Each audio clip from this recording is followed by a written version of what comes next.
नमस्कार, आप देख रहे हैं आवाज इंडिया, देश की भरोसेमंद आवाज। मैं हूं पिंकी। खबरों का सिलसिला शुरू करने से पहले आइए नजर डाल लेते हैं आज की हेडलाइंस पर।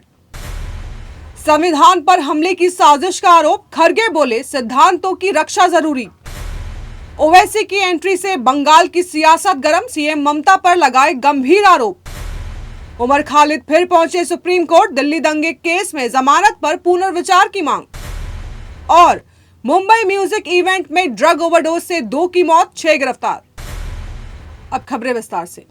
मल्लिकार्जुन खड़गे ने सोशल मीडिया साइट एक्स पर डॉक्टर भीमराव अंबेडकर की जयंती पर उन्हें नमन किया। इसके साथ ही उन्होंने केंद्र सरकार को घेरा। खड़गे ने कहा है कि संविधान आज एक षड्यंत्रकारी हमले का सामना कर रहा है और इसके हर सिद्धांत की रक्षा के लिए खड़ा होना जरूरी है। उन्होंने पोस्ट में बाबा साहेब को याद करते हुए उन्हें भारत की नैतिक और संवैधानिक आत्मा का निर्माता बताया। खड़गे ने कहा है कि डॉक्टर अंबेडकर स्वतंत्रता, समानता, बंधुत्व और न्याय के लिए अथक योद्धा थे और उनके मूल्य भारत की अवधारणा को परिभाषित करते हैं। वहीं कांग्रेस महासचिव जयराम रमेश ने केंद्र सरकार पर संसद के विशेष सत्र को लेकर पारदर्शिता की कमी का आरोप लगाते हुए इसे लोकतंत्र का मजाक बताया और कहा कि संसदों की चर्चा से पहले संवैधानिक संशोधन विधेयक उपलब्ध नहीं कराए गए थे।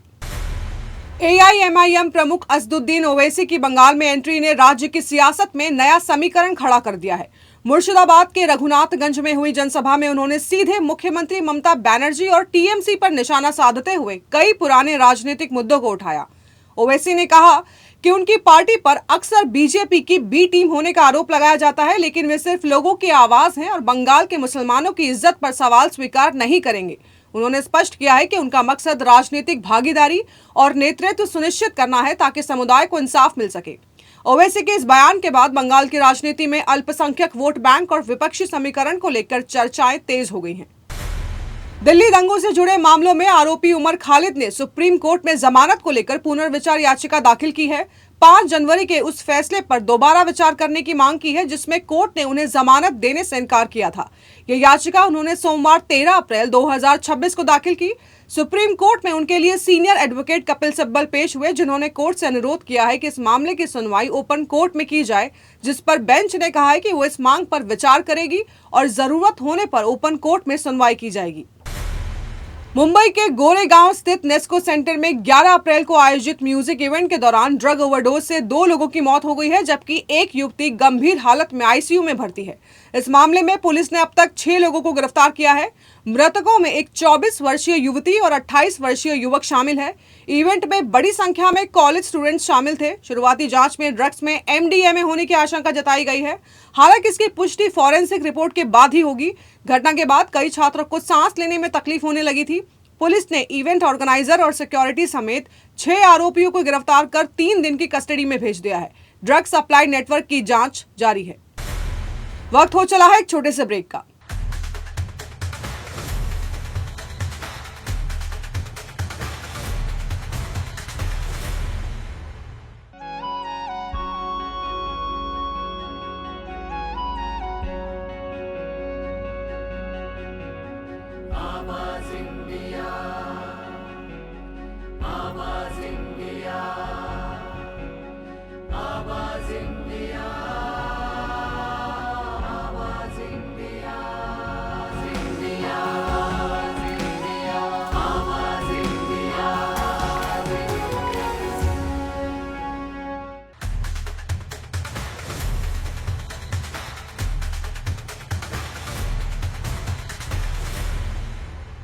ब्रेक के बाद आप सभी का स्वागत है। बढ़ते हैं अगली खबर की ओर।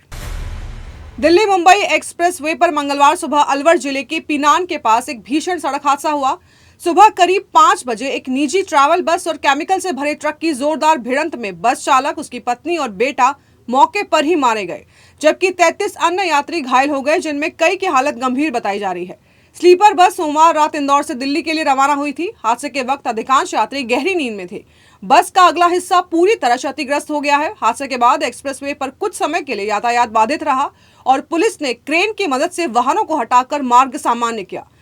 घायलों में हरियाणा, दिल्ली, इंदौर और पंजाब के यात्री शामिल हैं। मामले की जांच जारी है। दिग्गज अभिनेता गोवर्धन असरानी के निधन के लगभग 6 महीने बाद उनकी आखिरी फिल्म भूत बंगला 7 अप्रैल को सिनेमाघरों में रिलीज होने जा रही है। 20 अक्टूबर 2025 को दुनिया को अलविदा कहने वाले असरानी अपने बेहतरीन अभिनय और हंसी के लिए हमेशा याद किए जाते हैं और अब फैंस उन्हें एक बार फिर बड़े पर्दे पर देखने वाले हैं। प्रियदर्शन के निर्देशन में बनी ये फिल्म एक हॉरर कॉमेडी है जिसमें अक्षय कुमार सहित कई बड़े कलाकार नजर आएंगे और असरानी इसमें अपने पुराने अंदाज में दर्शकों को एंटरटेन करते दिखाई देंगे। ये फिल्म उनकी आखिरी फिल्मों में से एक है और उनके फैंस इसे लेकर काफी उत्साहित हैं। तापसी पन्नू की कोर्ट रूम ड्रामा फिल्म 20 फरवरी 2026 को सिनेमाघरों में रिलीज हुई थी, जिसे क्रिटिक्स ने सराहा था। हालांकि ये बॉक्स ऑफिस पर खास प्रदर्शन नहीं कर पाई। अब ये फिल्म ओटीटी पर रिलीज होने जा रही है और दर्शक इसे घर बैठे देख सकेंगे। अनुभव सिन्हा के निर्देशन में बनी ये फिल्म 17 अप्रैल 2026 से ओटीटी पर उपलब्ध होगी। फिल्म की कहानी दिल्ली की एक स्कूल टीचर परिमा पर आधारित है जिसका गैंग रेप होता है और वो दोषपूर्ण लीगल और सोशल सिस्टम के खिलाफ न्याय की लड़ाई लड़ती है। इसमें तापसी पन्नू वकील रावे की भूमिका में है जो केस लड़ती है, जबकि कानी कुसरती, रेवती, मनोज पाहवा, कुमुद मिश्रा, मोहम्मद जिशान अयूब और सत्यजीत शर्मा जैसे कलाकार अहम भूमिकाओं में नजर आएंगे। प्रफुल्ल हिंगे ने अपने आईपीएल डेब्यू मैच में शानदार प्रदर्शन किया, जिसके चलते उन्हें प्लेयर ऑफ द मैच का अवार्ड मिला। उन्होंने अपनी दूसरी ही गेंद पर वैभव सूर्यवंशी को आउट किया और उसी ओवर में ध्रुव जुरैल को भी पवेलियन भेज दिया। साथ ही उन्होंने लुआन रे प्रिटोरियस और रियान पराग को आउट कर कुल 4 विकेट झटके। ये मुकाबला सोमवार को राजीव गांधी इंटरनेशनल स्टेडियम में खेला गया, जिसमें सनराइजर्स हैदराबाद ने राजस्थान रॉयल्स को 57 रनों से हराया। मैच के बाद प्रफुल्ल हिंगे ने कहा कि उन्होंने पहले ही कह दिया था कि वो वैभव को बाउंसर पर आउट करेंगे और अपने डेब्यू में 4 से 5 विकेट लेने की बात भी कही थी। राजस्थान की मजबूत बल्लेबाजी के बावजूद हिंगे की घातक गेंदबाजी ने उनकी पारी को पूरी तरह बिखेर दिया। तो देश और दुनिया की बड़ी खबरों में फिलहाल के लिए इतना ही। जुड़े रहिए आवाज इंडिया के साथ, जल्द होगी मुलाकात। तब तक के लिए नमस्कार।